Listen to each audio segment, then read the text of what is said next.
நண்பர்களே, இதுதான் கள்ளி முள்ளியான் அப்படின்ற மூலிகை. இது அஜீரணம் சம்பந்தமான பிரச்சனைகளுக்கு ரொம்ப அற்புதமாக வேலை செய்யும்.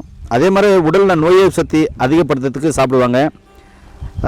இன்றைக்கும் பார்த்தீங்கன்னாக்க மலைவாழ் மக்கள் இதை அவங்களுடைய உணவில் சின்ன வெங்காயம், பூண்டு, வெள்ளைப்பூண்டு, அதுக்கப்புறம் பார்த்தீங்கன்னாக்க மிளகு, சீரகம், சோம்பு இதெல்லாம் வச்சு என்ன பண்ணுவாங்க, இதை கிள்ளி போட்டு சட்னியாக அரைப்பாங்க. அரைச்சி சாப்பிடுவாங்க.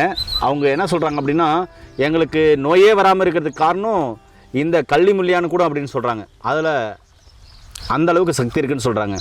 அதே மாதிரி இது வெயில் காலங்களில், இப்போ வெயில் காலங்களில் தண்ணி இல்லாத நேரத்தில் இதை சாப்பிடும்போது நம்ம உடலுக்கு தேவையான நீர் சத்து கிடைக்கும் அப்படின்னு சொல்லுவாங்க. இது டேஸ்ட்டாக இருக்கும்.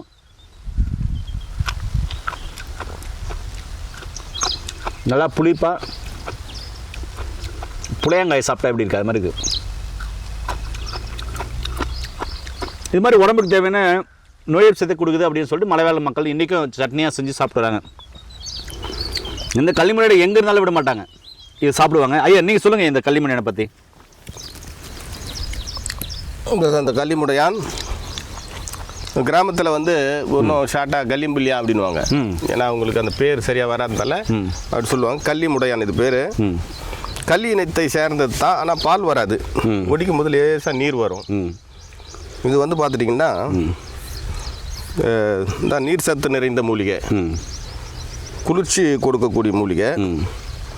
இதை தொடர்ந்து சாப்பிட்லாம். சிறியவர் முதல் பெரியவர்கள் அந்த காலத்துலேருந்து, ஆதி காலத்துலேருந்து காட்டில் மலைவாழ் மக்கள் நம்ம ஊரில் எல்லாமே இதை சாப்பிட்டு வர்றாங்க. நானும் சாப்பிட்ருக்கேன். இது எல்லாமே இது சாப்பிடக்கூடிய மூலிகை தான். சாதாரணமாக இப்போது இது துவையல் பண்ணி இதை நல்லா இந்த மாதிரி கட் பண்ணி எடுத்துக்கணும். எண்ணெயில் லேசாக வதக்கிட்டு இதனோட அதான் இஞ்சி, பூண்டு, கறிவேப்பிலை, கொத்தமல்லி நமக்கு என்னென்ன தேவையோ அதெல்லாம் வச்சு ஒரு துவையல் மாதிரி அரைச்சி வச்சுக்கிட்டு சாப்பிடும்போது குடலுக்கு வலு கொடுக்கக்கூடியது, உள்ளுறுப்புகளை பலப்படுத்தக்கூடியது. தொடர்ந்து சாப்பிட்டு கொண்டு வரும்போது ஜீரண சம்மந்தப்பட்டது.